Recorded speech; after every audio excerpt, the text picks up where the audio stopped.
Captain Jorg, the fearless boater. Ian. Going down the North Saskatchewan River. Hello there, welcome to my channel. Well, today is the big day. I'm gonna try out my rig, my boat and bike combination on a little bit longer trip than the last time. I'm at the Emily Murphy Park, and apparently there's a good boat launch here, so that's what I'm gonna do. Pump up the boat, tie up the bike, and then float down the river. Wanna come? So here I am. Here's that sort of boat launch, I guess. See, I gotta go down this path, and then yeah, it's flat enough and it's got some rocks in there, so I hopefully won't get any mud in the boat. So if you want to see how this boat blows up and how I put everything on, well, it's in another video. You can watch that. I'll see if I can capture a little bit better how I put the bike on there though. The first thing after blowing up the boat, of course, is to put it in the water. I have to be careful not to put it too far, because otherwise there's the potential of it floating away with the river. Next, I just put my platform flat on there, tie it up with Velcro straps. There's one on each side, and that is basically all that is there to support it on the boat. Yeah, I fiddle with it a little bit here. Same thing on the other side. Then I had some visitors. They came in a foldable canoe and we said hello. It was quite impressive. You can fold this up. First time in our fold-up canoe. Oh, it's pretty cool. How much did that set you back? Just $1,200. Okay, yeah, they're not cheap. They might be getting cheaper. This was one of the first prototypes. yeah. And I think you're going to have just as much success in the Voyager 300. Not only would I have to have a trailer for the bike or to haul the canoe, but how would I put my bicycle on this foldable canoe? So here you see me putting the bike all in one piece on this platform. All it needs is a couple of bungees to secure it and a Velcro strap where the crank is, and that's it. So simple. Next you see me put the oars together. They come apart, and it's good because it makes them much easier to stow on the bike. Then I pack all my stuff into the boat just like I normally would, and most importantly, I take all my goodies out of my pockets, my wallet, my phone, and I put them in the handlebar bag, which is water repellent. It's not waterproof, but at least I know it's not gonna be soaking wet when I sit in the boat where my butt tends to get wet. So here we go. The boat's waiting for me. Gotta hop in there. See you later. So this is the high seas. This is probably as choppy as it gets on this river. Bike's doing fine. Wobbling around a bit, no problem. What happened, you might ask? Well, there was a fire and rescue boat that passed and it made some waves. See the boat launch that I launched at? It's like way over there where those rocks are. So I am well on my way down the river. Fearless boater, going down the North Saskatchewan River. And it's gonna take a while, I think, to get home. We're gonna pass through the downtown area. There's a slight wind, but it's not very strong, at least not at the moment. I got my Mavis with me, that's a good thing. My raft isn't very stable when it comes to holding its direction, but I noticed that in previous trips. Now you're looking against the sun again, so let me turn this around. And as I do, the raft is turning the other way again. It seems like more often than not I'm floating backwards, so this is not the best for keeping track of where you're going. Another problem with the boat being so unstable is that when you're trying to control a drone that is in the air and that stays stationary while the boat is floating down the river and spinning around, it can make it hard. This was probably a contributing factor to what would happen later. Keep watching. So I haven't launched my drone here yet, and it's because We're passing kind of close to the Alberta University Hospital. There'll be a helicopter landing pad up there, so we don't want to interfere with that in any way. Well, once I was far enough away from that hospital, I launched the drone and I had a lot of fun. But there's a reason why this footage that you're watching now, that I've been wanting to shoot for like a year and a half or so, is only in 720p resolution. It still looks stunning though, doesn't it? Saskatchewan River.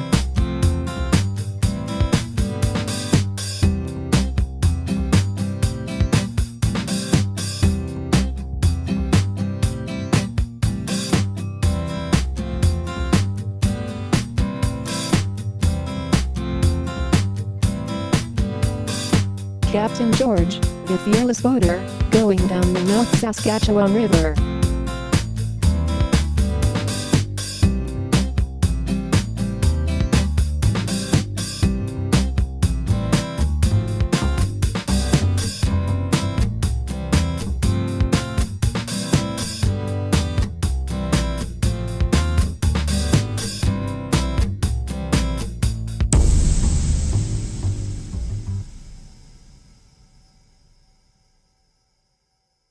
Captain Jorg, the fearless boater.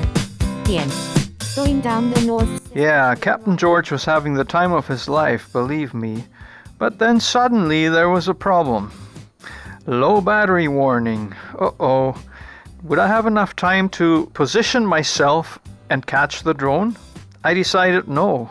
I had to fly this drone onto the shore and land it. And yeah, it kind of worked. Phew. All right, well, I had to stop the boat because my battery on the drone was low, and rather than trying to catch it while everything's moving, I landed it on the shore. Now, I hope that it landed in a safe place and everything is intact. According to what I'm showing on my gimbal, it's just showing sand, and it's right over here, so I'm really close. Let's go looking for it. All right, well, I think we're good. Yeah, the little Mavis landed right there on the shore. Hi there, Mavis. Yeah, so I landed the drone on the shore and no harm was done. I just picked it up. Now I'm good to go again. So yeah, over there I had to land the drone on the beach, which turned out to be totally okay.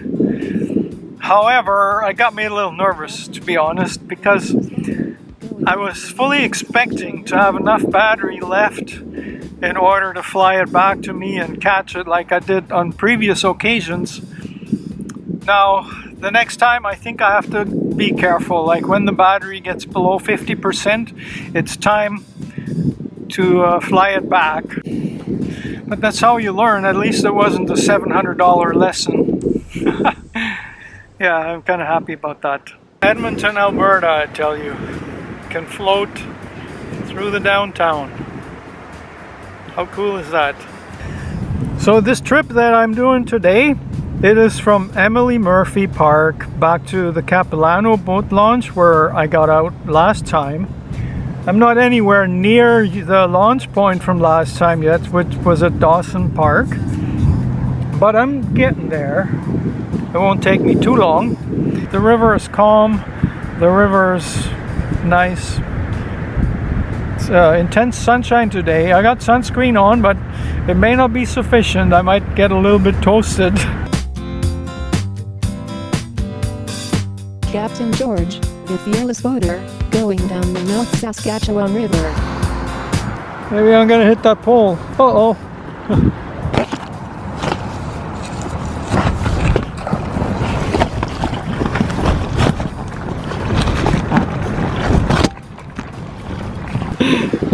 That was close. I didn't think that the boat would go like that. I thought it would just always pass that. Look at Captain Jorg, the fearless boater. The end. Going down the North Saskatchewan River.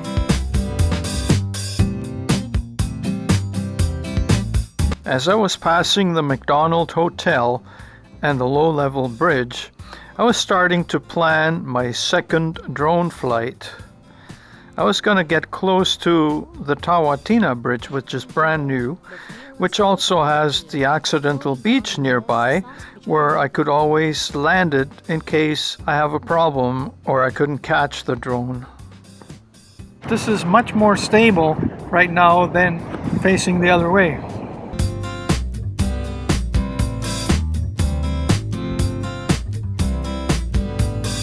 Captain Jorg, the fearless boater going down the North Saskatchewan. Let's turn around and check out the riverboat.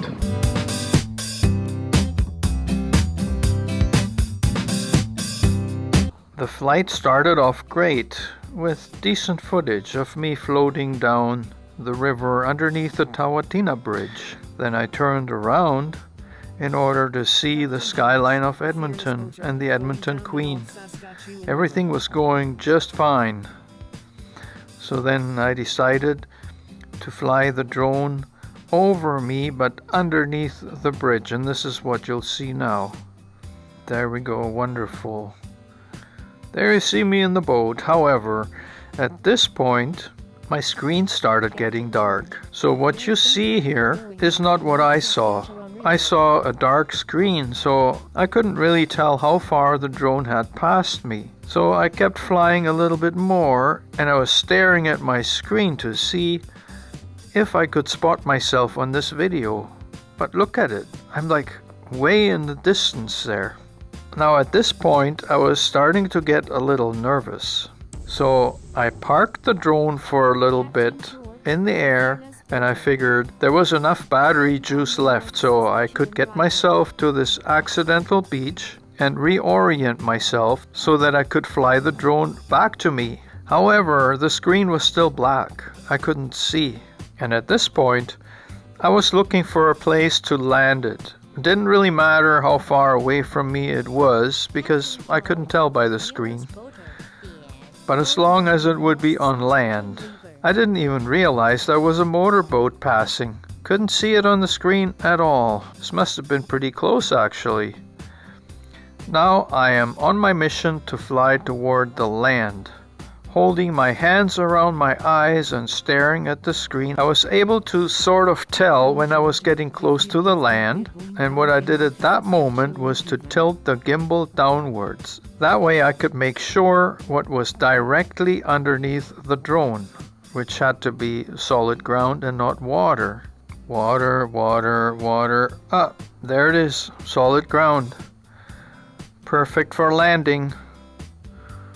Like, why didn't I land at that moment? I was doubting, where was this drone anyways? It didn't look nothing like the accidental beach that was right next to me. So this had to be further down the shore, and I wanted to get a better idea of where it actually was. There was plenty of battery left, so why not fly a little bit more and perhaps find myself? This never worked because at that point the drone was starting to lose the connection. As you can see, the video is disrupted here. It jumps all over the place. Well, I think this was the end of it. The connection was lost. And this is the last image I ever saw. Well, right now I'm not very happy. Well, I was flying the drone, and what happens with this iPhone, and that's a big problem with the iPhone when you're flying the DJI drone, the screen went dark. All of a sudden I could not tell where my drone was, and I had flown it backwards so that I could see myself, but I never saw myself on the screen. So what eventually happened is that I was desperately trying to see where that drone is, and I'm still desperately trying to see. Alrighty, well, right now I'm headed closer to it, and I'm hoping, according to what I have on my map here, you can barely see this, but it's on land, but it's disconnected, and it's well, I don't know if the battery died and it landed or what happened, but the drone is no longer connected to the thing. I think the battery was fine, but then again, there was a long period where I couldn't really tell what was going on the screen, and I have a hard time doing that now. Yeah, according to my map, it's somewhere over there, somewhere behind me, and I'm gonna paddle a bit to get there faster. I want that drone back, and if it's wet and drenched, well, we're gonna try to revive it. Stuff that I always do.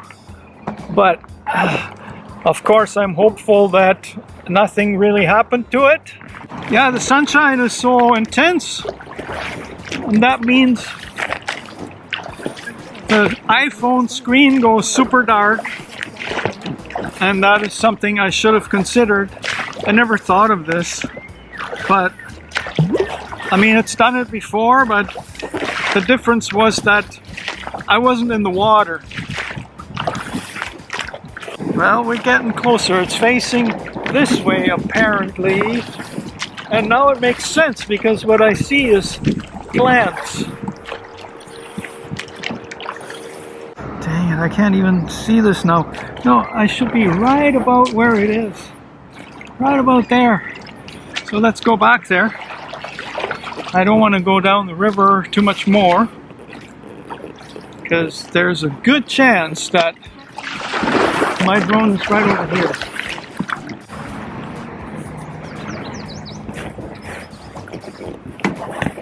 Get this oar off of here, and now I can get off the boat for a minute.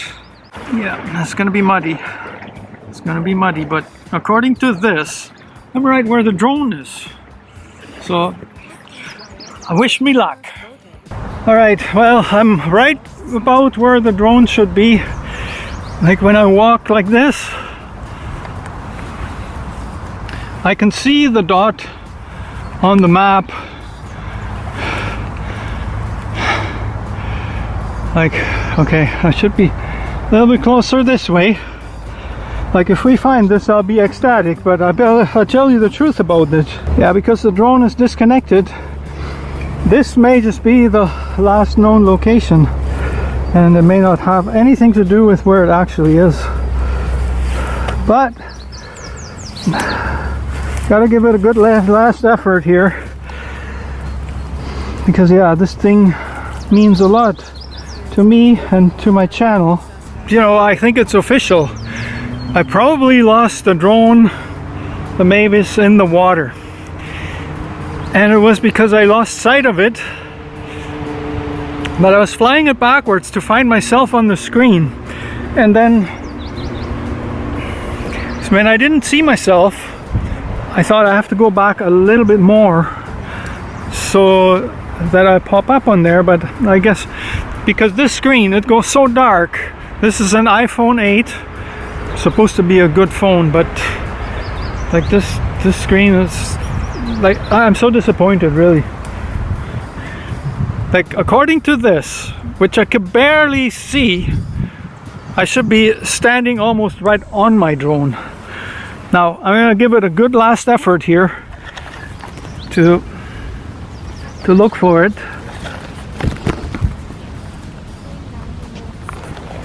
But I tell you what, if the drone was intact, it would have been reconnected by now. I don't think the battery was even dead. So now I gotta go back again, a little bit closer, this way. Well, the drone was here, we know that. I should be standing right on it. I should be stumbling right over it. Now that is a real bummer. I think it's pretty safe to assume that my drone is in the river. Rest in peace, Mavis. Hello, drone. Are you here? Mavis, come to me. Oh man, I've been through this before with a much cheaper drone. Yep, I've had this dilemma before. Going home without a drone. Well, bye-bye Mavis, wherever you are. Well, I looked all over this place there, so I'm pretty sure it's in the water. Unfortunately, there's stuff in there that wouldn't make it float. If I see it floating in the river, hell, I'll pick it up and figure out what I can do with it, but I don't think that's gonna happen. I think I'm just shit out of luck. Gotta come to terms with that. I've been here before, but I don't think I'll see this one again, to tell you the truth, because if it went down in the water, it's a risk I took. I bought this phone so that I could fly the drone with it, because my old phone was an iPhone 6 and it just wasn't up to the task. So the iPhone 8 was a big upgrade in that regard, and I still love that phone for all kinds of other reasons, but yeah, for flying the drone, it's not the thing to use. And it's really weird. It's like I am sitting in place here and it's not moving. I gotta paddle a little bit. The strange thing is that now I can see the screen. Even though it's the same bright sunshine, I can see what it shows. It's not very good because it's bright here, but I can see it well enough. And it's choppy at the end, which doesn't make sense. It means that the drone was disconnecting while it was in the air, while it shouldn't have been disconnected at all. So there's a malfunction that happened for some reason. I don't think the battery was totally empty, but yeah, this guy waved to me. I don't think the battery was dead, because when I last looked at it and I was able to see what the display was saying, I was like 70-something%, so it doesn't make no sense. But when I was trying to maneuver it by the little bit that I was seeing on the screen, it was choppy. I couldn't see where the drone was going, and then I decided to turn the camera off, which of course in hindsight was not a very good idea, because if I had it left on, at least I would see what was the last thing the drone saw. But now I don't even have that. Yeah, live and learn, right?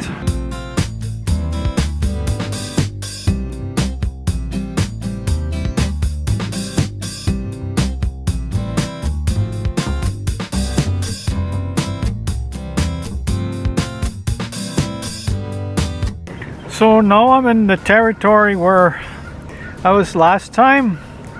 This was actually just last weekend that I tried this bike setup for the first time. So today's journey was quite long, but again, it was very successful regarding the bike.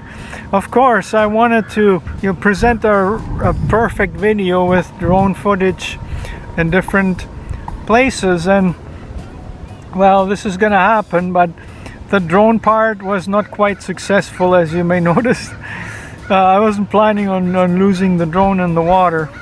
But hey, this is kind of what an adventure is about, right?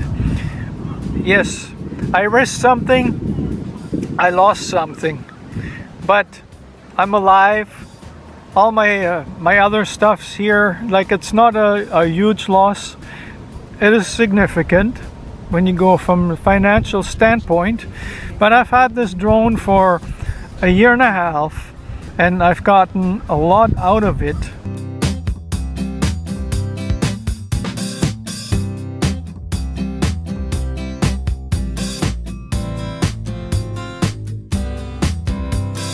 Look around me, I'm still having a hell of a time in my boat, and I'm not letting this loss spoil it for me. What you see behind me now, that's the Capilano Bridge. I think I showed you that one the last time when I was in this water. But now we're gonna get a motorboat, and I don't know if it's the same guys like before.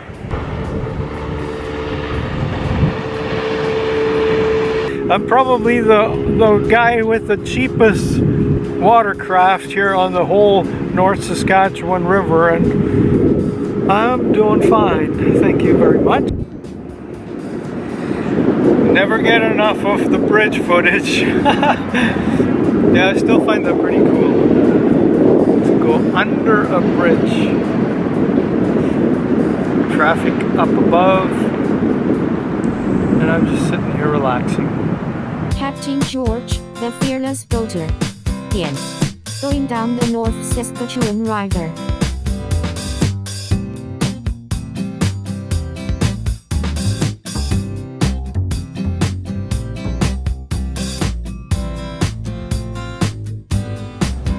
This thing is behaving in strange ways. Sometimes it completely disappears. Anyways, this adventure is nearing its end.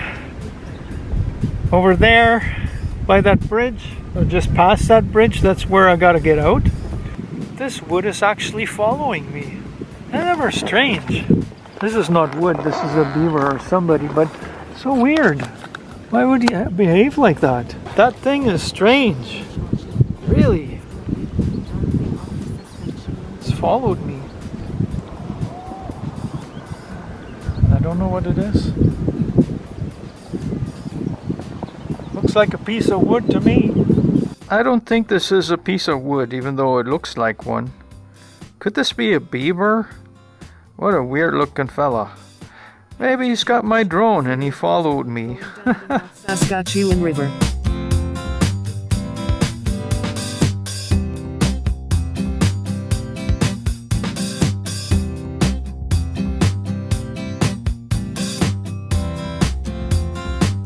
Oh, as you can see, I'm back on the bike. Yeah, it feels good. The thing, I'm getting better at putting it on there, so it's more secure now than it was this morning, for example. And yeah, you see me smile. I lost my drone, but I'm not dwelling on it. It's just one of the things that can happen when you're doing this kind of stuff, and there'll be another one in my future somewhere. Alright, so I'm leaving you with another piece of footage. One of the last ones that Mavis gave to me. And I'll keep you updated on what happens, what I learned from this experience, and what I end up doing. If you like this video, I would really appreciate your thumbs up. And if you want to support me, hey, there's all kinds of links below the video. Thanks for watching.